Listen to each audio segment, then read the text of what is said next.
अस्सलामुअलैकुम दोस्तों। पाकिस्तान और ऑस्ट्रेलिया के दरमियान पहला टी20 मैच जो कि 29 जनवरी को 2026 को खेला जा रहा है। इस मैच से पहले पाकिस्तान टीम में 4 बड़ी तब्दीलियां की गई हैं। क्या ऑस्ट्रेलिया का पाकिस्तान के लिए दोहरा चैलेंज बनने वाला है? ये वीडियो आखिर तक ज़रूर देखें और बाबर आजम के हवाले से अहम अपडेट आपके साथ शेयर करूंगा जो आज से पहले कभी किसी चैनल पर शेयर नहीं की गई। जी हाँ दोस्तों, मकाम पाकिस्तान है, वक्त शाम 4 बजे। ये सिर्फ पाकिस्तान के लिए बहुत अहम है क्योंकि आगे अगले इस साल वर्ल्ड कप 2026 सर पर है, बाकी चंद हफ्ते रह गए हैं। पाकिस्तान टीम में इस वक्त 4 बड़ी तब्दीली की गई है। एक सीनियर खिलाड़ी को ड्रॉप कर दिया गया है, नौजवान बैटर को मौका दिया गया है। पाकिस्तान अटैक में नए फास्ट बॉलर शामिल किया गया। मिडिल ऑर्डर में बड़ा फैसला। इन तब्दीलियों ने शायकीन क्रिकेट को 2 हिस्सों में बांट दिया है। कुछ लोग खुश हैं, कुछ लोग सख्त नाराज हैं।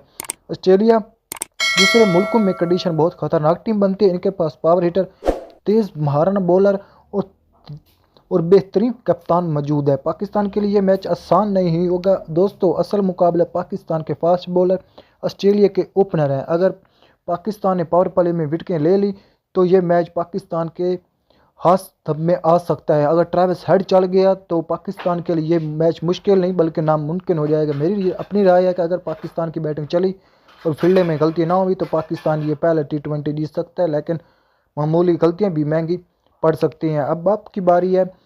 और बाबर आजम के हवाले से अपडेट ये है कि बाबर आजम को बीबीएल में पाकिस्तान पीसीबी क्रिकेट बोर्ड ने वापस बुला लिया गया है क्योंकि पाकिस्तान टी20 सीरीज़ ऑस्ट्रेलिया के साथ है, इसलिए अब उनको ट्रेनिंग सेक्शन में हिस्सा दिया गया है ताकि बाबर आजम ऑस्ट्रेलिया के खिलाफ अच्छा परफॉर्म करें और वर्ल्ड कप भी अच्छा परफॉर्म कर सकें। आपकी क्या राय है कि बाबर आजम बीबीएल की तरह पाकिस्तान ऑस्ट्रेलिया के दरमियान सीरीज़ में भी नाकाम होंगे या एक कामयाब और बेहतरीन प्लेयर बनकर वापस लौटेंगे? आपने लाजमी कमेंट्स में बताना है। पाकिस्तान पहला टी20 मैच जीतेगा या ऑस्ट्रेलिया? वीडियो को लाइक करें, चैनल को सब्सक्राइब करें, बेल आइकन को लाजमी प्रेस करें ताकि बड़ी क्रिकेट अपडेट आप तक सबसे पहले पहुंच सके। Thanks for watching. अल्लाह हाफिज़।